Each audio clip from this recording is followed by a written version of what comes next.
Good afternoon, everybody, and welcome to the Israel Brief, proudly brought to you by Lay of the Land. I'm your host, Rolene Marks, a lot more rested than I was yesterday, having just returned from my whirlwind trip to Australia, and I'm back in Israel, in the town of Modi'in, and let's have a look at the top stories in Israel today. So as we speak, there is still debate taking place at the Knesset, Israel's parliament, about whether or not to finally dissolve the Knesset and move forward to a snap elections following the failure of Prime Minister Bibi Netanyahu, who won the April 9th election, to form a coalition.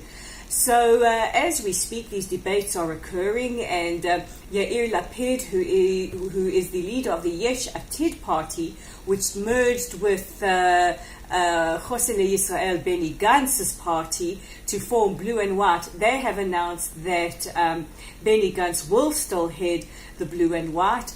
Also, have we heard the last of Ayelet Shaked and Naftali Bennett, who were voted out in the last elections? It turns out they met today in Tel Aviv, and I guess you can say they are hoping for round two. But the big holdup is Yisrael Biteinu leader Avigdor Lieberman, who is standing very, very strong on his stance about the fact that he believes the ultra-Orthodox should be conscripted into the IDF. It should be compulsory for them as it is for others, and this is what is holding up the ability to form a coalition.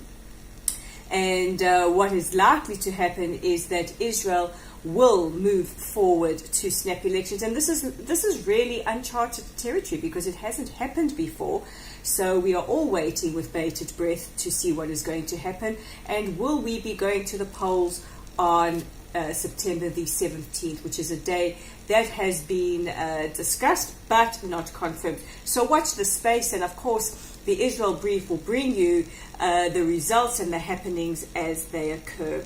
Now, looking more further afield to Australia, where I've just come back from, and the good news is not only did Australia very quietly open up a trade office in Jerusalem, Israel's capital, last month, but today it was announced that the Australian Securities Exchange, the ASX, have appealed or have put in a request to the Israeli regulatory securities to say that any companies that are listed on the Israeli Stock Exchange can also be listed on the Australian Stock Exchange, and this is very, very good for anybody who is listed on either. They can now be listed on both. So very, very good moves from Australia indeed. I promise you I had nothing to do with that.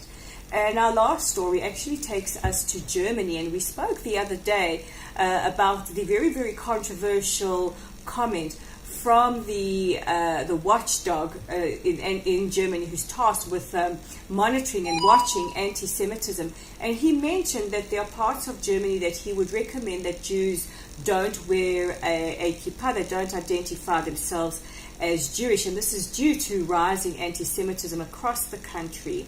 In response to that, Israel's President Reuven Rivlin at a memorial in Berlin was seen to very, very conspicuously be wearing his yarmulke or kippah, and saying that we need to stand strong in the face of anti-Semitism, and this does not mean following a defeatist attitude.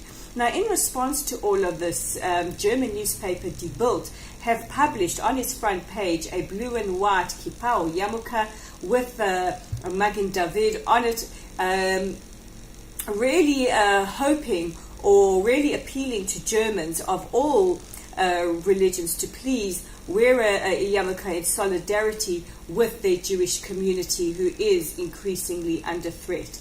And in an interview with CNN, German Chancellor Angela Merkel said that there are still many in Germany who hold anti-Semitic views, and that it's extremely, extremely saddening that Jewish institutions, be they retirement homes or schools or communal organizations, do have to have security to protect them.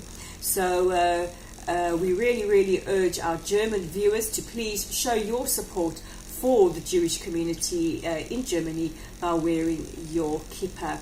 Now, for this and more content, you can check out Lay of the Land, our website at www.layoftheland.online, and we'll be posting tonight Dave Kaplan's article on the artist Agam. You can read all about this artist who specializes in kinetic art. If you don't know what that is, read the article, it'll explain everything.